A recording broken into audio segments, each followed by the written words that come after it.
Starting today, Mom will be living with us. She's your parent too, so make sure you take good care of her. Out of the blue, my husband Colin announced that his mother, Wendy, would be moving in with us to live together. On top of that, he decided to use my room for Wendy and threw my belongings in the hallway. Where am I supposed to sleep if I don't have a room? In the hallway, obviously. Turning around slowly, my husband, meeting my gaze, laughed as if it was the most natural thing to say. My name is Kaylee, a 38-year-old housewife. I lost my parents suddenly in a car accident 5 years ago. Without any siblings or relatives, I was destined to be alone for life. Haunted by loneliness, I desperately sought the connection of a family and signed up for every matchmaking website. That's where I met Colin, my current husband. He was hardworking, confident, leading the way, reliable, and above all, incredibly kind, which drew me to him. Our relationship progressed smoothly, and we got married 3 months ago, now living together in the same house. I had always worked as a nurse, but after working as hard as Colin, I fell ill with a high fever. The diagnosis suggested it was due to overworking. When I told Colin about it, I've been worried that Kaylee has been working too much recently. Your health comes first. Can you leave work to me and just wait for me at home? He cared for my health with such kind words. Though I hesitated to quit my job as a nurse, knowing I could always return thanks to my qualifications, I accepted Colin's suggestion and became a housewife. However, since then, the dynamic between Colin and me began to change gradually. Colin, concerned about me, started limiting what I could do, which escalated over time. Eventually, he began to dictate everything I did. Feeling guilty that Colin was now working alone to support the household, I soon found myself believing I must absolutely obey him. One day, about half a year into this lifestyle, I returned home from grocery shopping to find Wendy, my mother-in-law, at our house. Thinking she was just visiting, I greeted her and went to put away the groceries, only to find all my belongings thrown out in the hallway. Confused, standing in the hallway, Colin came to explain. Wendy and Colin's father divorced when he was young, and Colin was raised solely by Wendy. Since then, they hadn't seen Colin's father, and Colin, having been brought up only by his mother, cherished her deeply. He had proposed living together with Wendy a while ago and had been preparing for it. Shocked that such a significant decision had been made without a word to me, Colin dropped another bombshell. Mom has always been struggling on her own. Now that she's getting older, I want to make her life as comfortable as possible. So, from tomorrow, please prepare meals for 3 and don't let Mom do any housework, okay? As if to add insult to injury, he stated that since there was no room for Wendy, my room would be used for her, and my belongings were in the way, so he threw them in the hallway. When I asked where I was supposed to sleep, Colin and Wendy just laughed, saying there was no room available and that I could sleep in the hallway. For a moment, I thought this was absurd and unfair, but my thoughts quickly faded, filled with the notion that living together to care for Wendy was noble, and I should do everything to support them fully, accepting Colin's terrible suggestion with, "Understood, I'll do my best from today." Easily accepted it. Moreover, I felt it was only natural to meet any request as best as I could, grateful for Colin and, by extension, Wendy, who raised him. Since living with Wendy, I've been criticized by both her and Colin for everything I do. The way you wash dishes is unacceptable. Are you that stupid? Today's meal is too salty overall. Are you trying to kill me and Mom? I was subjected to thoughtless verbal abuse and harassment. And physically and mentally exhausted, I eventually found myself sleeping in the hallway day after day. Without recognizing the absurdity of my situation, I would scold myself for not working hard enough whenever I felt tired and obediently went about my days. One winter day, Wendy commanded me to clean every corner of the house and prepare a luxurious dinner worthy of a high-end hotel, as she was bringing someone important over. I started early, polished the house, shopped for ingredients, and frantically looked up recipes to create a sumptuous meal. After finishing the cooking, I was told to stay out of sight in the hallway so as not to bother the guests, and I complied without question, making sure not to be seen by anyone. From the laughter leaking from the living room, I gathered the guest was Wendy's current boyfriend. As the evening wore on, it seemed the guest was going to stay the night. Wendy instructed me to wait in the kitchen. "Kaylee, it would shock Antonio to know you're sleeping in the hallway, and it's bad for appearances. Just sleep in the kitchen tonight, okay?" Where she later said. Since Colin's word was a law to me, I went to confirm with him, but he was visibly upset about something work-related. "Don't come to confirm every little thing. Don't show your face," and snapped. I had become accustomed to being hit, so I quickly left to avoid angering him further. Unable to confirm where I should sleep with Colin, I decided without much thought to sleep in the hallway as usual. In the early morning, I was awakened by a surprised man's voice and realized it was Antonio looking down at me. Though I hadn't seen his face the previous day, it must be Wendy's boyfriend, Antonio. "What are you doing here? Are you a member of this household?" Surprised, but asked, I honestly replied that I was the daughter-in-law and usually slept in the hallway. Seeing my attitude as if nothing were amiss, Antonio paused, then asked for my contact information. When I explained I didn't have a mobile phone because Colin managed it, Antonio suggested we meet at a nearby cafe once the sun was up. He wanted it to be a secret from Colin and Wendy, and though I hesitated, his earnest expression convinced me to agree. Later, Antonio left, seen off by Wendy and Colin. In the morning, claiming I was going out to buy groceries, I left for the cafe where Antonio was already waiting. We went inside together. After ordering drinks, "Actually, I've invited someone else today," Antonio said. Soon, a woman he knew arrived. "Hello, my name is Rebecca. I've known Antonio for a long time." Rebecca was a great listener, and we had an enjoyable time chatting about various topics. It had been so long since I had communicated with someone other than Colin and Wendy that I realized how much I had forgotten the joy of conversation. As we were leaving, Rebecca asked about my life, and after sharing my story, she invited me for tea again the next day, to which I gladly agreed. For several mornings, meeting Rebecca at the cafe became a routine, discussing trivial matters and enjoying casual conversations. As I talked more with Rebecca at the cafe, I began to feel a sense of discomfort about my life, and tears would suddenly come during our talks, leading me into a strange state of mind. My initial instinct to consult Colin whenever I felt uneasy shifted towards thinking about how to leave him, and that's when I finally realized the injustice of my situation. Rebecca, seeing this, smiled kindly and gently wiped my tears with a handkerchief. It turned out Rebecca worked in psychiatry, and Antonio, noticing something was off with me, had asked her to listen to my story. They avoided directly telling me that Colin and Wendy were the issue, fearing I wouldn't listen, and instead took their time over tea to help me come to my own realizations gradually. At first, I thought I was just doing my job by listening, but now it's different. As a friend, I want to save Kaylee. If Kaylee wants to be saved, we're here to reach out, always by your side.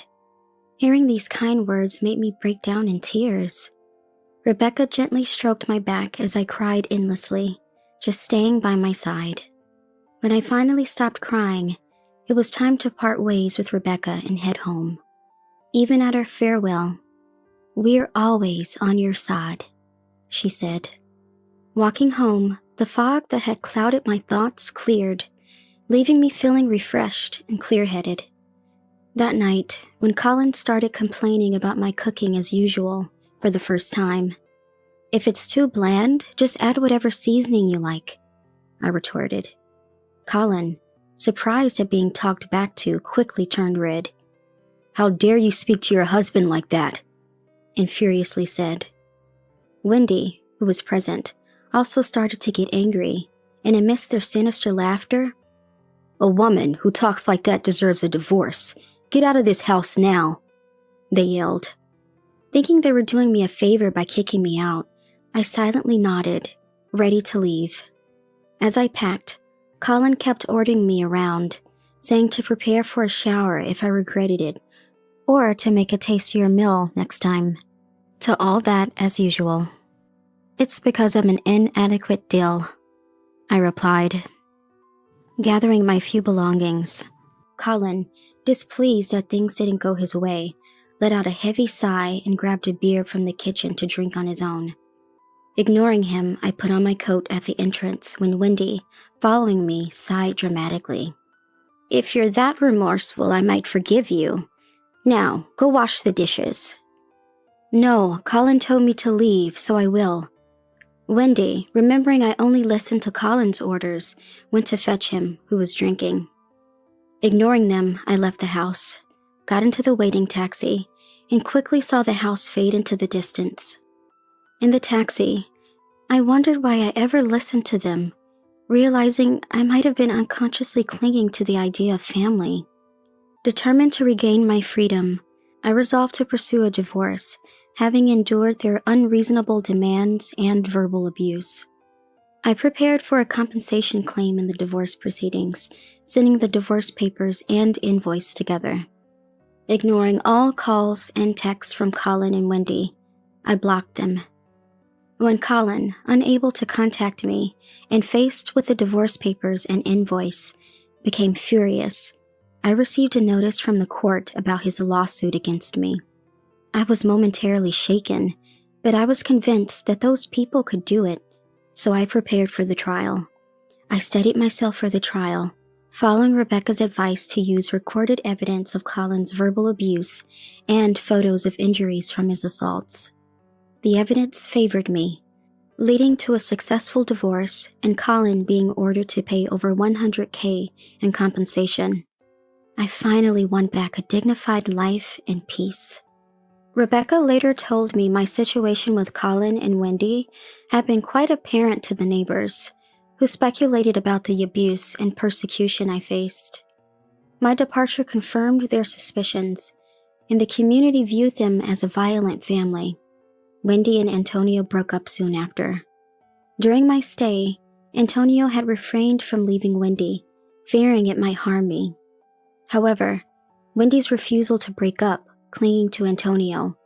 "I can't be with someone who doesn't value their son's wife or family, someone who can't appreciate the people closest to them," led him to decisively end it, saying, "With me gone, Colin and Wendy, neither adept at housework, argued daily over chores. Colin, who used to vent his work and daily stress on me, turned to alcohol for relief, as he no longer had me to take it out on. During our divorce proceedings, his drinking escalated, and when drunk, his violence worsened, even towards Wendy. He then caused trouble at work while hungover, leading to disciplinary action.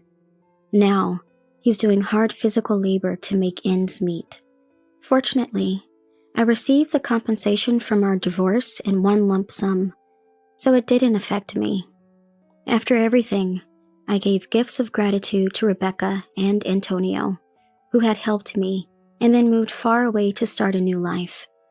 Though distance has grown between Rebecca and me, we continued to deepen our friendship through chats at cafes and traveling together. This ordeal was the worst of times, failing to secure familial bonds, but instead, I gained the best of friendships. I've returned to nursing, finding even more fulfillment in my work.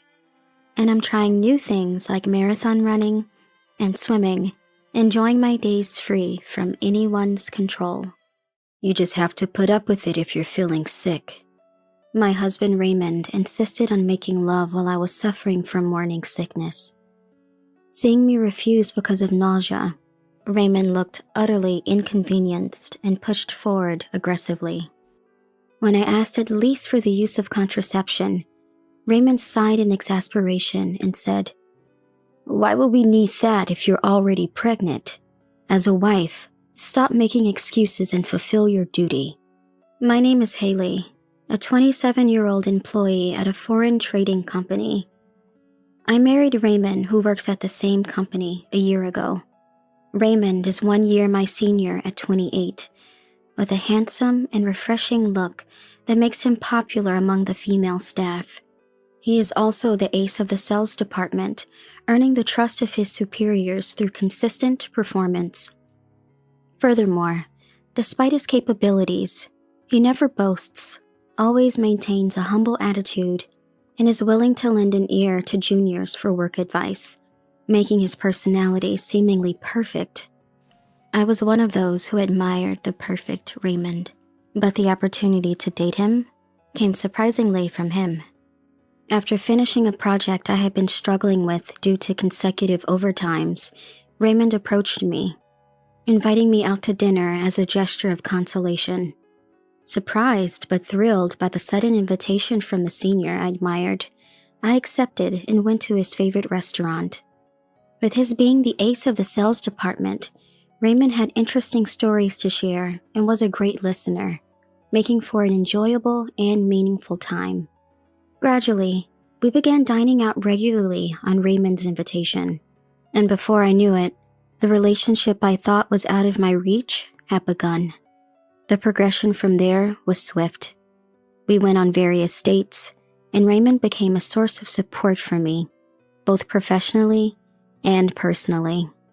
On our first anniversary of dating, back at the restaurant where we first dined, "I can't imagine a life without Haley. I want to make you happy forever. Will you marry me?" Raymond proposed with a bouquet of 100 roses. "I'm so happy. Yes, I will." Of course, my answer was an immediate yes. We announced our marriage at work, and our colleagues were happy for us, saying we were a perfect match.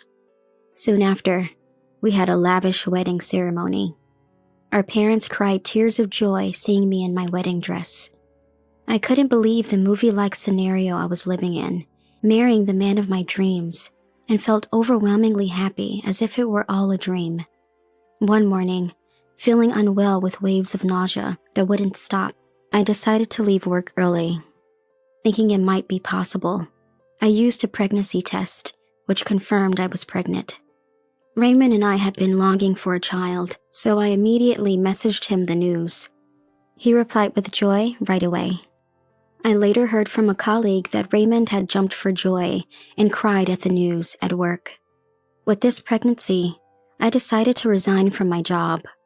Though I loved my work and felt it rewarding, I had planned to continue working as long as possible before taking parental leave, considering our future. However, Raymond was not pleased with this idea. "I'm worried about Haley and the baby. Since I make enough money, isn't it better for you to quit your job? Prioritize yourself and the baby over work now." He urged me to quit. Initially, I was hesitant about becoming a housewife. Yet feeling somewhat anxious about my first pregnancy and reassured by Raymond's concern for me and our child, I happily accepted his suggestion and resigned. Leaving my job was met with regret from my colleagues, but I was determined to do my best, holding Raymond's words close to my heart. At that time, I thought having a husband who asked me to prioritize our child and myself because of his earnings was ideal and wonderful. But as soon as I quit my job, Raymond's selfish and self-centered true nature began to show.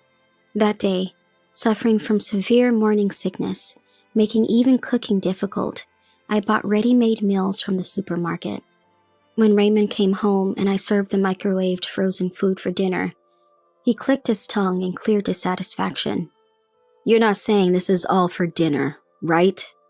"Sorry, I've had severe morning sickness all day and couldn't cook, so I bought some frozen food from the supermarket." The moment I said that, Raymond slammed the table with his fist and threw the fork he was holding at me.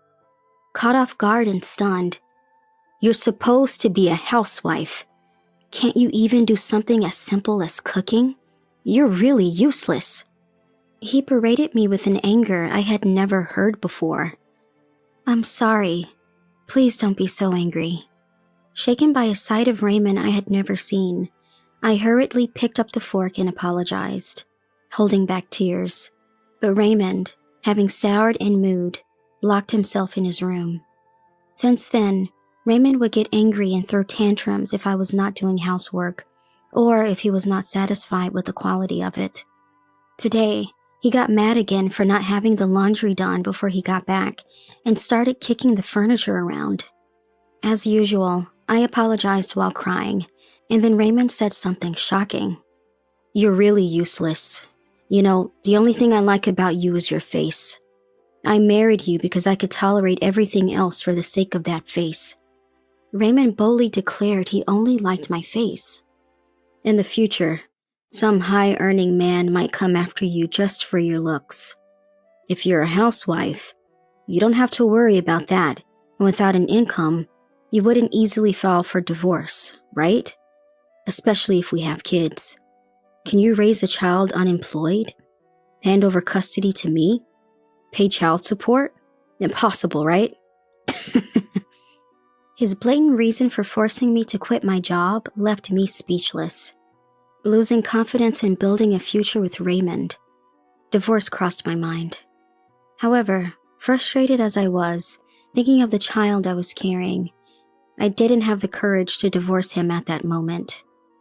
Since I wasn't at fault, I wanted to make Raymond understand before filing for divorce. With this in mind, and enduring the nausea from morning sickness, I started planning my escape from Raymond. Then, one day, after a particularly severe bout of morning sickness where I could do nothing but vomit or lie down, I found myself lying on the living room sofa. I must have fallen asleep because before long, Raymond came home from work. Realizing I hadn't prepared dinner, I hurriedly got up. "Welcome back. I accidentally fell asleep, but I'll start on dinner right away." "It's okay today. I already ate with a client." "Oh, that's good then." Relieved that I hadn't upset him, I lay down again, still feeling unwell. After changing out of his suit, Raymond approached me lying on the sofa, kissed me, and demanded we make love. "Sorry, the morning sickness is really bad today, so I'm not in the mood. Maybe another time?"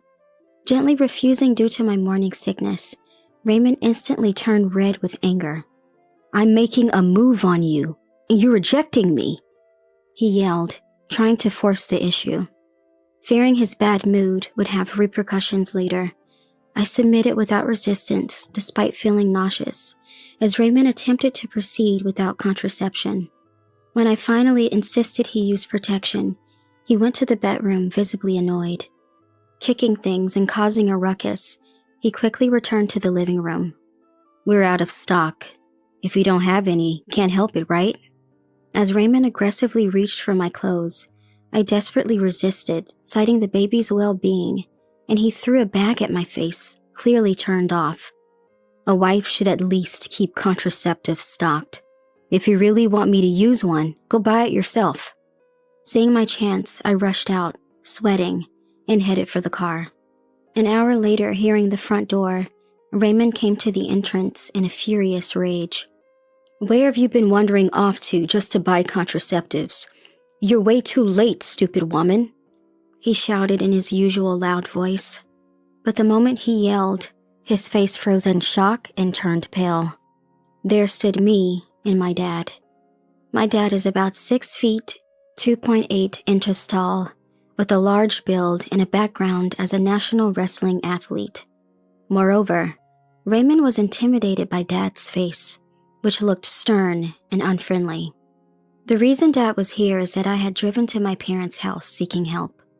Surprised by my sudden return, my parents welcomed me warmly. Feeling their warmth, I couldn't help but burst into tears. Realizing something serious had happened, they asked me what was wrong, and I told them everything.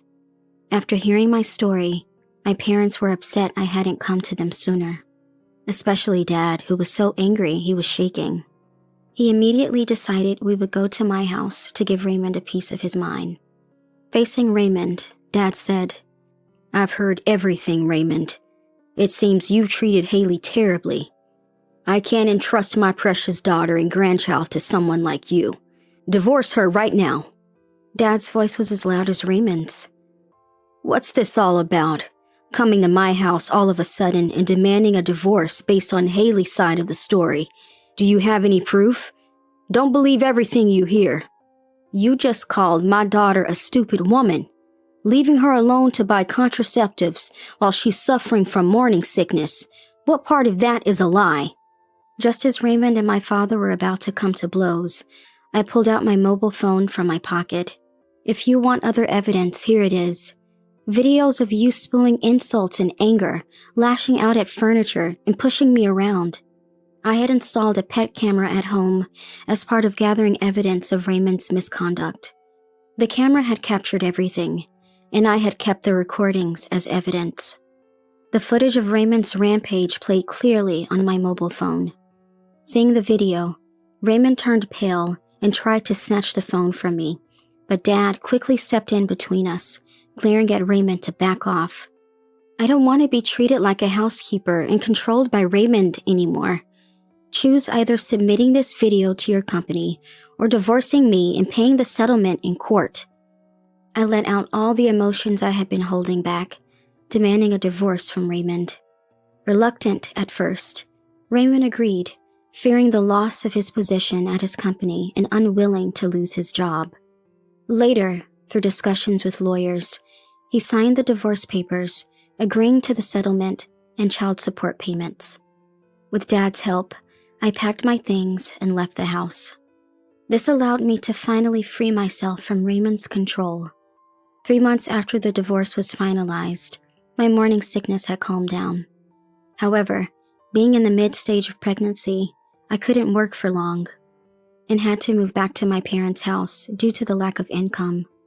My parents warmly welcomed me back and eagerly supported me, looking forward to the arrival of their grandchild.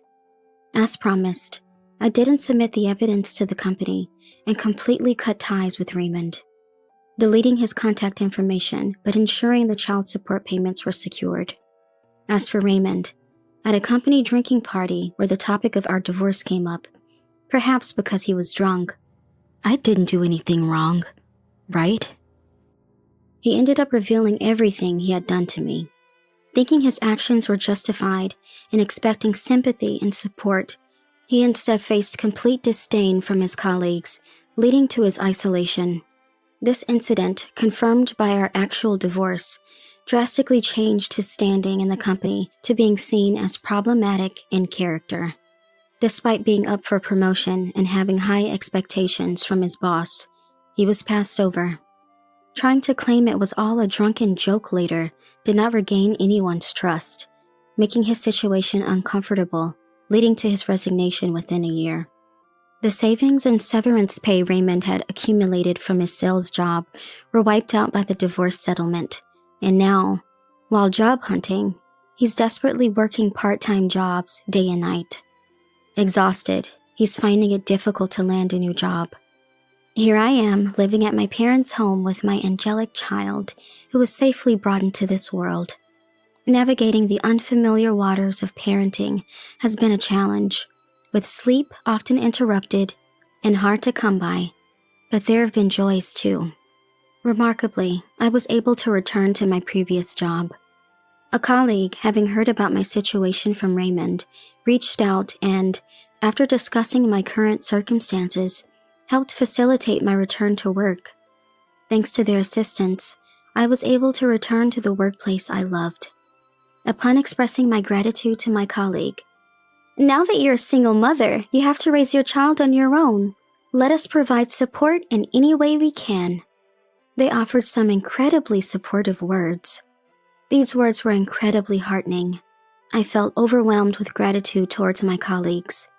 My parents have also been a tremendous help, looking after my child and supporting me in juggling both work and parenting. I've made a firm resolution never to be dominated by anyone again, to freely strive in both parenting and my career. And I vowed that I would live happily ever after with my beloved child.